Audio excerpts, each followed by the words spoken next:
Ladies and gentlemen, good day and welcome to Sundram Fasteners Q2 FY26 earnings conference call hosted by Avendus Spark. As a reminder, all participant lines will be in listen-only mode and there will be an opportunity for you to ask questions after the presentation concludes. Should you need assistance during the conference call, please signal an operator by pressing star then 0 on your touch-tone phone. Please note that this conference is being recorded. I now hand the conference over to Mr. Mukesh Saraf from Avendus Spark. Thank you, and over to you, sir. Thank you, Saisha. Good afternoon, everyone. Mukesh Saraf here from Avendus Spark.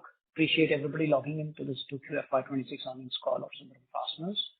From the management team, I'm pleased to host Mr. R. Dilip Kumar, Chief Financial Officer, Mr. S. Bharathan, Executive Vice President, Marketing, and Mr. R. Ganesh, Vice President, Finance and Projects.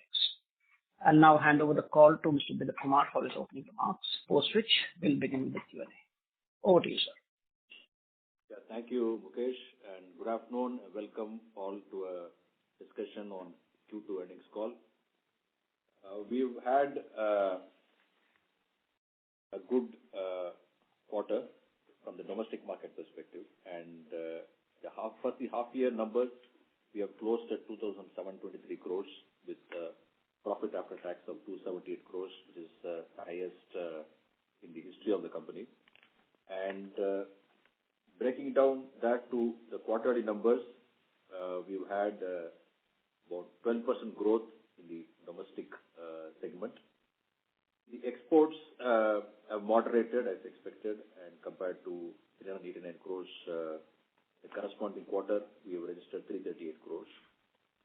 And the other major element has been the foreign exchange, which USD INR, which was at 85.4 in the beginning of the year, depreciated bit rear-ended, and which was expected, and closed at 88.4 for 3 rupee depreciation.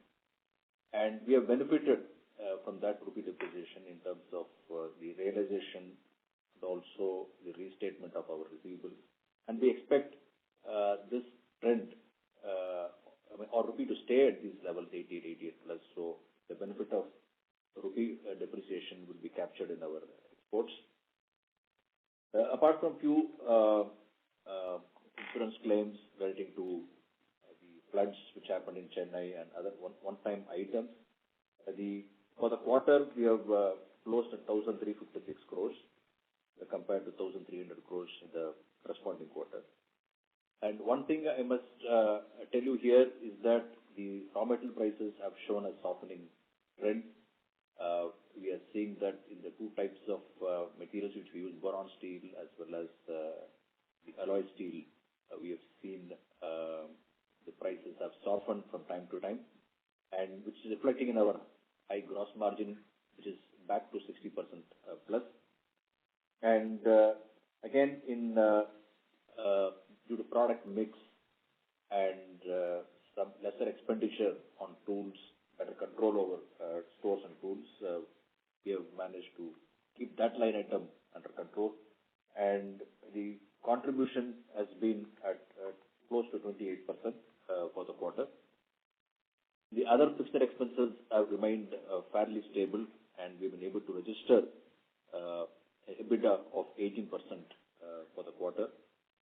And interest costs have been at 8 crores compared to 5 crores. And this is again because of slightly higher borrowing compared to the last year, and also the interest subvention which RBI had withdrawn. So therefore higher finance costs. It also capitalized some of the amounts which were in capital work in progress. And profit for the quarter, again, I must report, is the highest at 140 crores for the quarter. And just to talk about the half-yearly numbers, it's fairly, our quarter number mirrors the half-yearly number, no big change. And just for the sake of completeness, the numbers are 2,723 crores for the half year, and the EBITDA has been at 17.7%. Compared to 17.2 the corresponding period, and profit after tax at 278 crores. And from the balance sheet perspective, the balance sheet, I think, has been fairly stable. The last 6 months, there have been movements between few heads where there have been mark-to-market higher credit we have taken for the fair valuation of investments, which again flows into other comprehensive income, and higher capitalization has happened, and some of the capital advances have reduced. So overall, we have reduced the borrowings from close to 600 crores to 540 crores as at H1. And the consolidated numbers also are fairly okay from our perspective. And for the first time, we have crossed 300 crores of profit after tax H1 and more than 150 crores for the quarter. And with this, I will now throw the floor open for any questions. Thank you. Thank you very much. We will now begin the question and answer session. Anyone who wishes to ask a question may press star and 1 on the touch-tone telephone. If you wish to remove yourself from the question queue, you may press star and 2. Participants are requested to use handsets while asking a question. Ladies and gentlemen, we will wait for a moment while the question queue assembles. The first question is from the line of Rishabh Shah from Bungalow PMS. Please go ahead. Hi, so thanks for the opportunity. So my question is, in the previous calls, you have mentioned that you are looking to diversify your customer base in Europe and North America. So any progress you have made on that front? You can see from the press release also, despite the uncertainties in the global trade, we've been able to hold on to our export book to some extent. It is because of our diversified presence as it is. And we are not present only in the USA, I must emphasize here, and we have presence in Mexico and UK, Germany, France, other parts of the world. So that will stand us in good stead going forward. And the customer acquisition, customer engagement are continuously happening, and we'll be able to probably share some good news in the coming quarters. Okay. So the next question is, in the wind energy segment, which parts are we supplying to the company? I just need to know, do we do this only domestically or also export? And who is our competition in this business? Yeah, I think with respect to wind energy fasteners, as we have been explaining in previous conference calls as well, based on the investment that we have made and that has started giving the desired results in terms of higher revenue. So if you look at the wind energy segment per se has moved, say 30 to 35% growth H1 to H1. And we are supplying predominantly to domestic customers and who in turn export on a consolidated basis to various locations of project execution. And if you look at competition, we have, in terms of domestic customers like Randak is there, Coopers.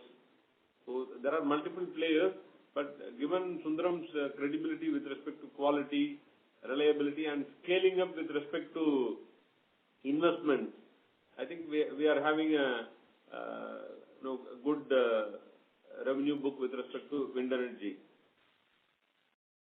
Okay. So just a follow-up on this one. So in terms of margin, what would be the margin difference between a wind energy fastener versus a auto segment fastener? It will be more or less at the same level, but given the business is centered around domestic, we expect a better ROC with respect to wind energy business. Okay. So my next question was on the aftermarket business. As you say that it will be in the range of 10 to 15%. I just wanted to know, are we doing anything to increase that percentage as it is a higher margin business for us? Yes, see, there's a continuous effort from our side to improve our aftermarket business in terms of our product.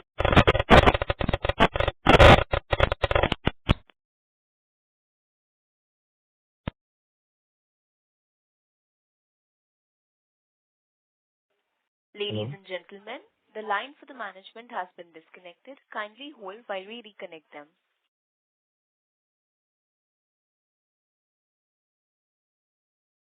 Ladies and gentlemen, we have the management back in line with us. Thank you. See, on the aftermarket, there is a continuous effort from our side to improve the aftermarket portion of our business, both in terms of the product range as well as the reach. We are continuously engaging with our channel partners. In fact, on a wide variety of parts, we have extended our reach, and also we are continuously onboarding new channel partners.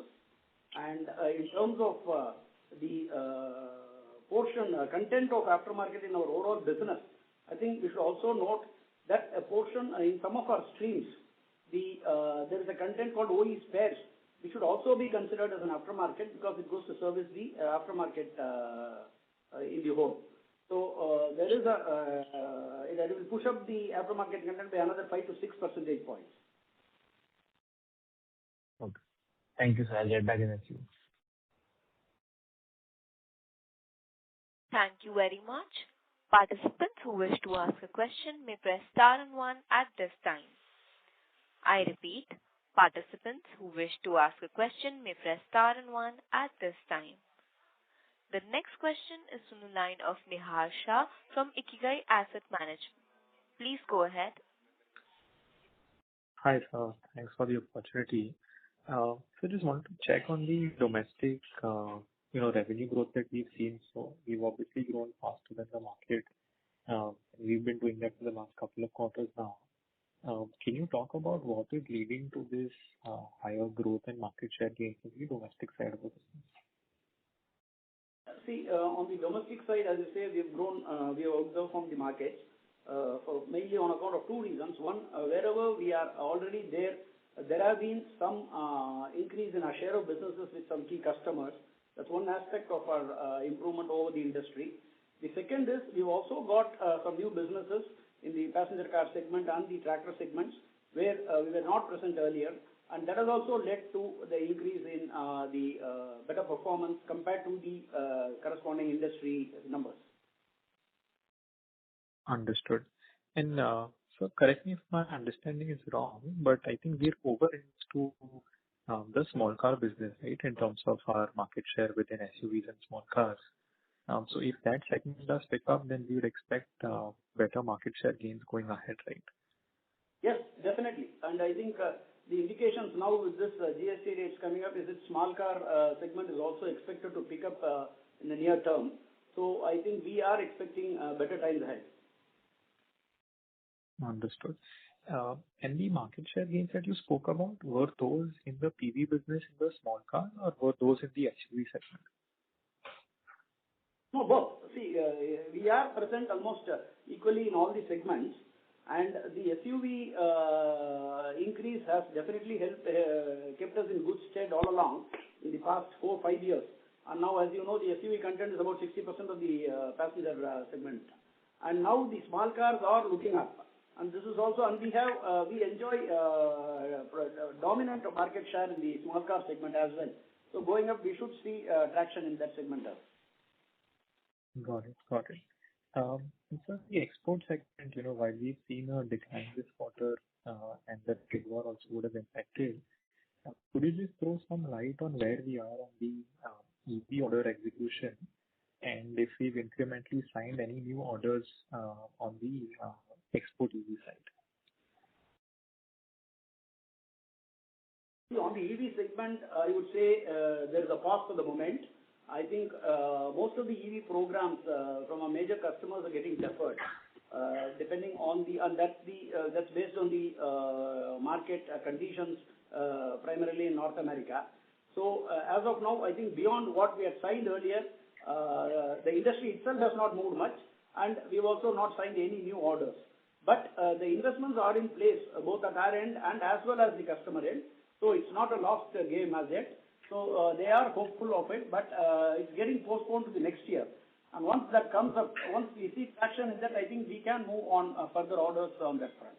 So also, just to add to what my colleague said, some of these schedules, changes, also varies from customer to customer. So the investments have been made taking into account not only the EV business of this market, also in the domestic market as well. And as you know, our facilities are fully fungible. And so as we speak, there are signs of schedules improving, and Q4 and further in Q1 of next year, there are early indications from the customer for improvement in schedules, and we are gearing up. So we hope to see a much better year next year, even for EV products. Understood. However, Thank it vary from customer to customer. Got it, sir. Understood. Thank you. Thank you for taking my questions. Thank you very much. The next question is from the line of Lakshmi Narayanan KG from Tunga Investments. Please go ahead. Yeah, thank you. I just want to understand how the decision making among your OEs relationships outside India, how that has actually trended in the last couple of months, given so much of noise around the tariff sector.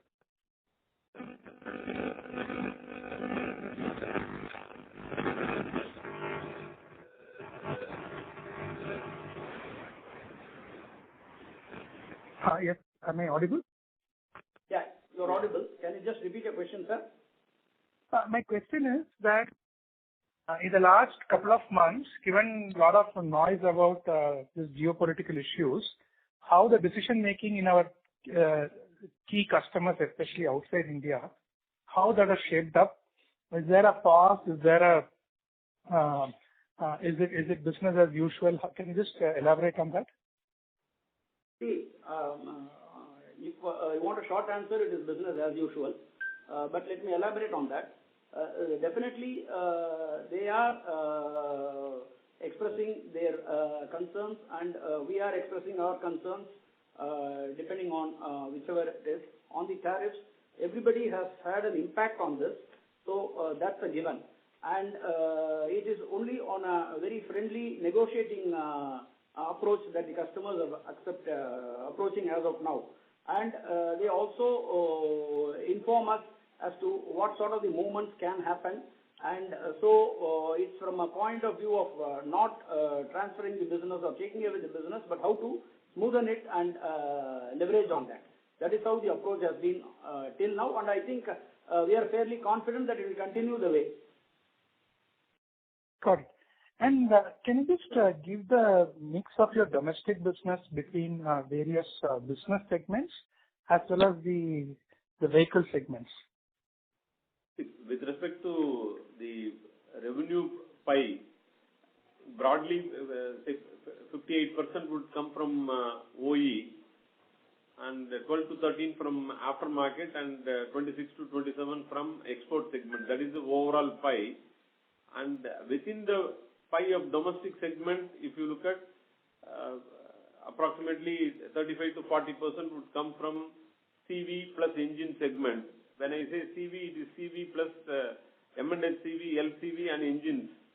Similarly, car segment would constitute about 40%, with 10 to 12% coming from tractors and sub 5% from the two-wheeler segment. That has been the broad revenue split up with respect to segment-wise. But wind, how much is wind now for us, that domestic thing? Wind today is about 4% of the overall revenue of the domestic sales. And the bulk of the wind energy revenue comes from domestic segment. Okay. And in exports, can you just give the breakup of geography as well as the vehicle types?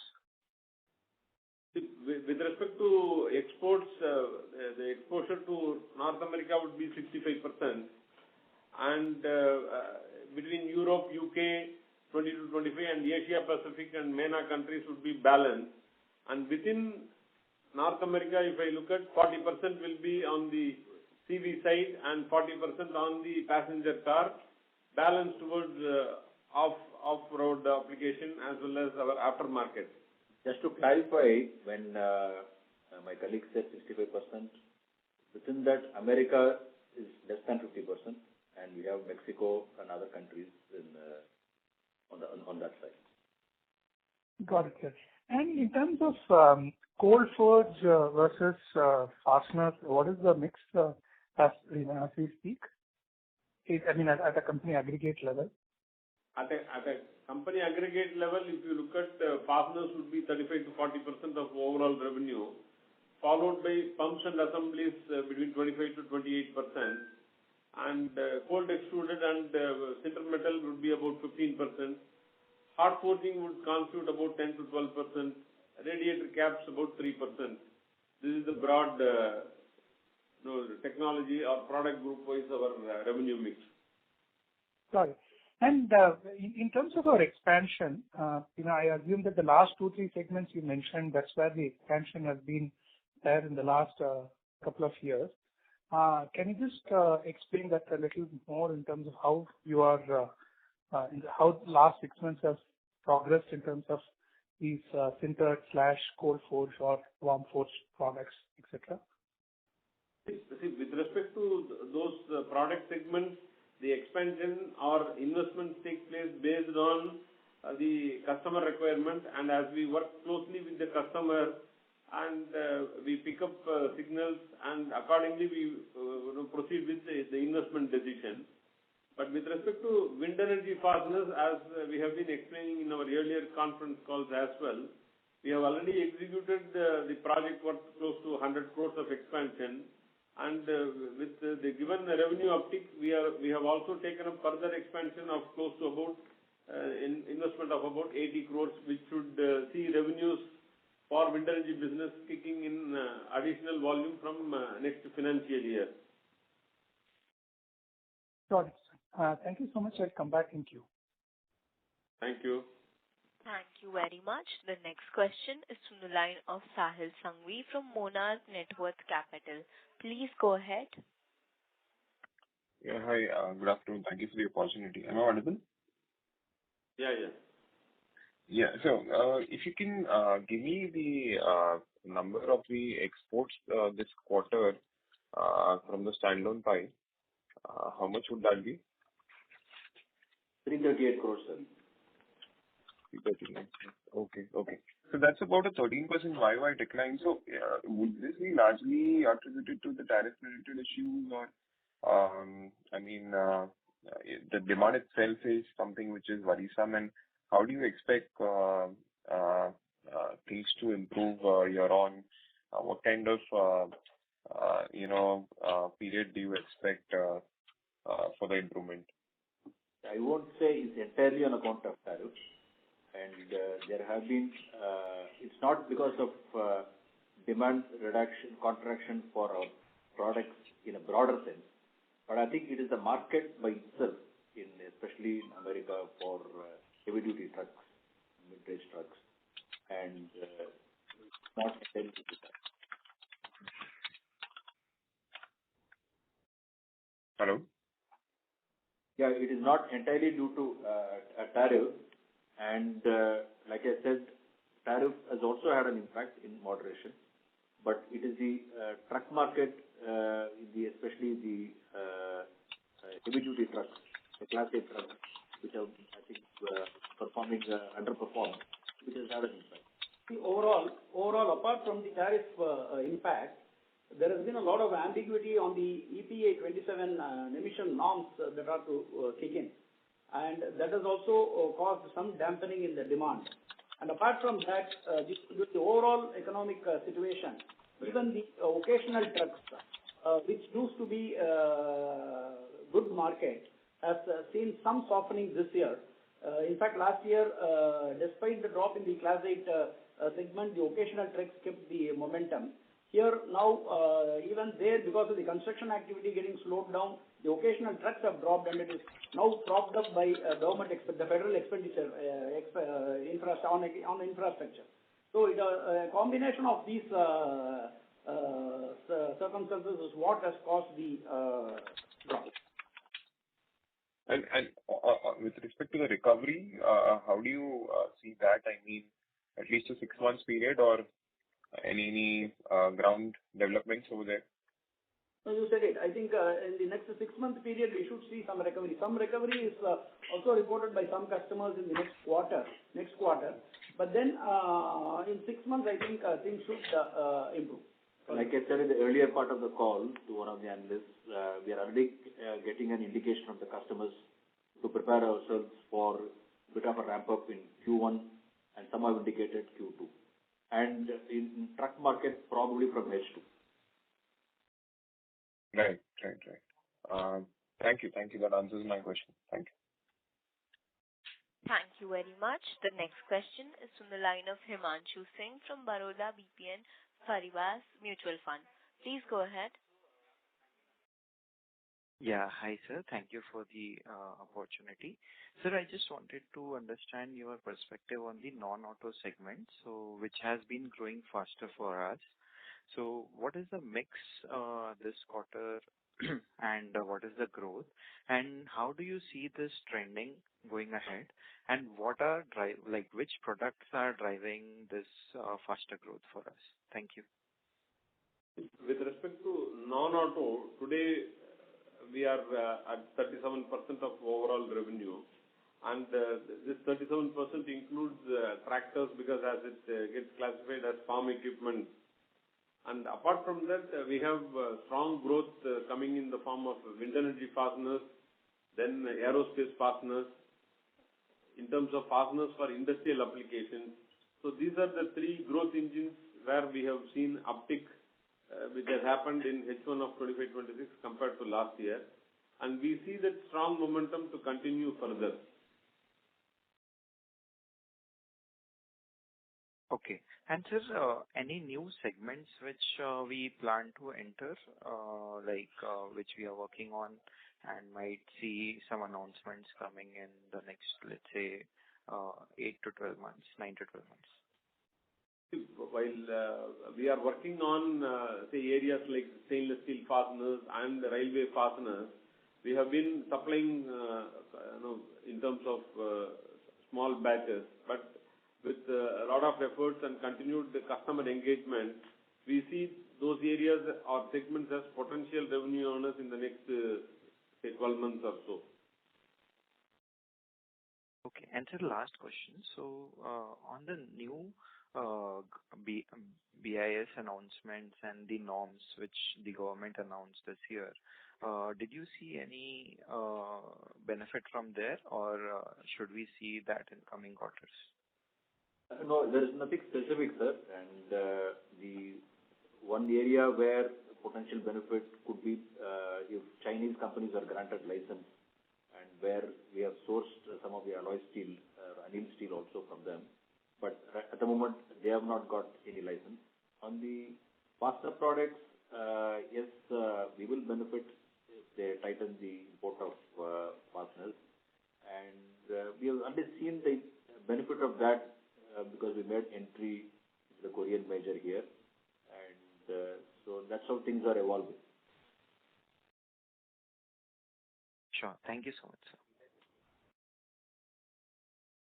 Thank you very much. The next question is from the line of Mukesh Saraf from Avendus Spark. Please go ahead, sir. Yes, sir. As the question queue builds, I'll just ask a couple of questions from my side. Firstly, to begin with, on the margins, you had mentioned that there were some benefits from both forex as well as weaker raw material costs. So, would we have to, over this, say, next quarter or so, would we have to pass on some of those benefits? And is this like just a short-term margin uptick that we have seen, or we'll kind of be able to retain some of those? Sir, it is not definitely one-off, and whatever the margin which you have seen is after considering the pass back. So therefore, okay, this will stay, and the indications what we have so far is that this softening trend will continue. Okay, got it. So, I mean, if there is a further depreciation in currency and we've seen steel prices fall further, we can see more benefits, is what you're saying. 100%. And I think even if rupee does not depreciate, even if it were to stay at this level, and Right. the last quarter or first H1 average rupee realization has been only 86.5. It is only Right. it is a bit rear-ended, and therefore we will definitely benefit from rupee depreciation in the coming quarters also. Got it. That explains. And on the export side, I mean, we have seen a lot of OEMs, talk about pushing back on some of their new EV platforms, but we have seen some announcements of new ICE platforms as well. So, if you could give some sense on, are we in discussions? Are we getting new RFQs for new ICE platforms, especially on the PV side of the business in the export segment? See, while with specific OEMs, I'm not in a position to confirm anything. With Right. a major engine maker, we are under discussion for their global program, which is an ICE program, which should also be compatible with, say, hydrogen or what is called the fuel agnostic platform. So they are in development for such engine platform. Probably the last IC platform they are building, but that will come into effect in 29 in one region, and then in 30 in India, and in other regions in 31. So that's how, but we are participating with them. We have got RFQs, and we are fairly certain of businesses in certain areas with that platform. Sure. So some of these new platforms is probably at least 2-3 years away, is what you're saying. Yes.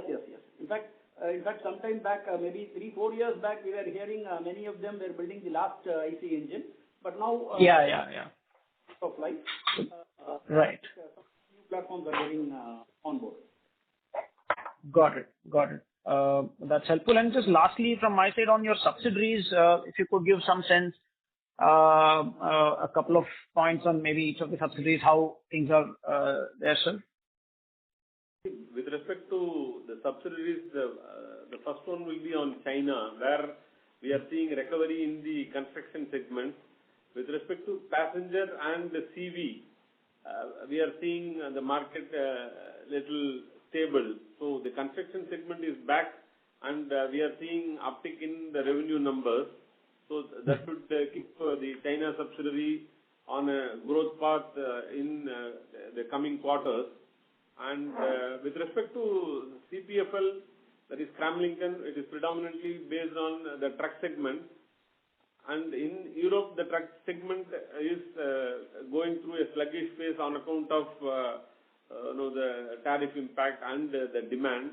But despite that, the subsidiaries are continuing to be profitable and showing a growth.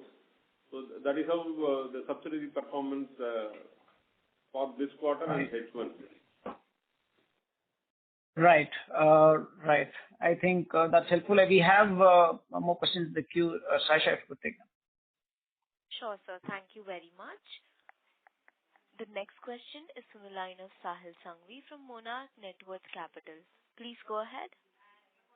Yeah, hi sir. Thank you for the opportunity again. A request if you can give us some more information about the domestic growth that we have done. You've already told us that it's because of the improving business in the existing customers and some new business that you have signed up. So just from the point of the components, is this just fasteners with some other components, and which segment, especially is it PV, CV, if you can give some more understanding on this.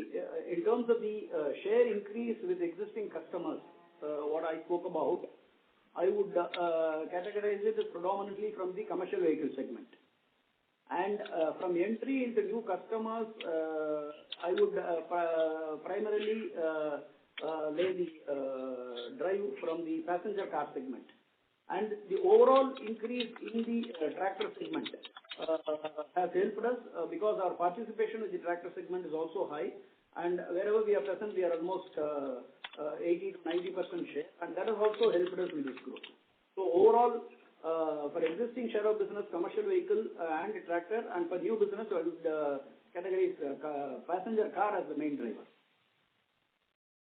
Got it. Got it. And does this also mean, is it largely fasteners or is it other components also? All. In the passenger car segment, I would say mostly fasteners, and in the tractor segment and truck segment, I would say pumps and assemblies. So it is all streams put together. Got it. And this will still scale up in the coming quarters? You expecting some more additions or largely we have for now achieved the expectation? No, hopefully, yes. I think the momentum is expected to continue, and definitely our performance with respect to the industry will also be outperforming the industry. Sure. Outlook for domestic industry being quite strong in Q3 and Q4, and if exports also revive based on the indications we have in Q4 and Q1, I think we are quite excited about the next 6 months. And CV is showing equally good signs of recovery from how it performed in the last 2 years. Domestic CV? Yes. On the CV, I would rather divide it into some micro segments. While the HCV segment has not shown great improvement, this year's growth has come predominantly from the light and the medium commercial vehicles, mainly due to the economic activity, the last mile connectivity and things like that. But given this GST reduction, the heavy commercial segment is also expecting good increase. And overall, if you look at the track record, maybe in the commercial segment, the first half will be 45% and the second half will be 50% of the volume that they make for a year. So that in itself would give some improvement in the second half. Plus the GST reduction, many OEMs feel that would have an impact on this, positive impact on the HCV demand as well. But by and large, the HCV demand has been muted because of the overall truck productivity improvement. Got it. And PV, domestic PV has been maintaining the festive season momentum even after, the festive season is completed. I mean, do you see the same or equally good momentum continuing on the passenger vehicle side, domestic? I will not hazard a guess now. I think we would need some time to see how it pans out. But as of now, it has been great going. Okay. Thank you for the answers. Thank you. Thank you very much. The next question is from the line of Himanshu Singh from Baroda BNP Paribas Mutual Fund. Please go ahead. Thank you, sir. So, just a couple of questions on the EV side. So, do we have equal or equal market share on the electric vehicle side also in our domestic market? And what is the revenue percentage currently we drive from EVs? With respect to the overall EV, I think today we are at about close to 5 to 6% of the revenue, and it has both components of export as well as domestic. I think the domestic penetration into EV is progressing as the customers also move into more EV vehicles. As of now, to add to what my colleague said, as of now, the share might not be on par with the IC engine share that we are having, for the simple reason that majority of the EV platforms in India have just dovetailed into the existing platforms itself and try to use whatever parts were available readily amenable to this. Only now de novo designs have started for the EV for the past 2 years. So going forward, we will definitely reach a stage where we are on par with our IC share. But as of now, it's not. The line for the participant is disconnected. We'll move to the next question. The next question is from the line of Lakshmi Narayanan KG from Tanga Investments. Please go ahead. Yeah, thanks again. So you talked about this EV and non-EV. Let's take a passenger car IC and a passenger car electric, which could be a born EV also. The value capture which you can actually do if it is indexed to 100 in a regular passenger car, the similar what would be the value capture you can actually do in an EV as a company for you? As a company, it would be about 80. On a scale of 100 for ICE versus EV, it would be 80. Got it. And second, if I just look at our business and in the last 6 months, what percentage of our business has come from the same customers and the same lines which we did last year versus the same customers and the new lines or new products we actually had for the growth customers? See, I think, generally as a measure of performance, we use new product revenue kicking in based on products developed in the last 3 years. That as a measure, we are hovering about 20% plus. So that trend takes into account whether the revenue comes from existing or new customer or existing line or new line. That is the measure of performance that we follow internally. Got it. So, and with respect to our Sri City facility, what is the potential there? Because we have been investing in that. Has it been fully operational now, or a few more lines will get added? No, the facility is fully operational, and as envisaged in the project, we are serving one of the biggest European customer out of the Sri City facility. And whatever expansion that we have made for EV for serving the North American customer, that all expansion is also in place. And as explained earlier, based on the market conditions and the improvement, we should see better numbers coming for Sri City plant. Got it. Sir, and last question from a revenue certainty point of view over the next 3 years, what kind of book size we actually have? Not necessarily an order book, but you'll have some MOUs or something would sign. So how are you looking at what is the revenue certainty you anticipate in the next 3 years? Keeping this year at 100? See, I think our internal estimate is we are working on a double-digit CAGR year on year.